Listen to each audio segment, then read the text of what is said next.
अस्सलाम वालेकुम viewers. Today our topic is animal sound. Dog की साउंड को हम कहते हैं बार्क। कैट की साउंड को हम कहते हैं म्यू। तब डियर की साउंड को हम क्या कहेंगे? Do you know? No? Okay, let's check.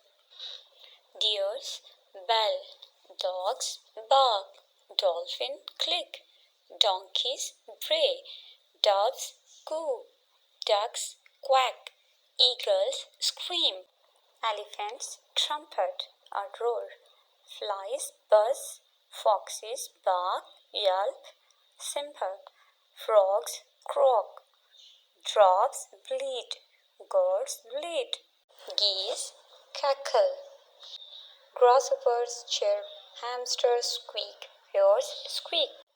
Comments में ज़रूर बताइएगा आपको ये पता था पहले कि नहीं।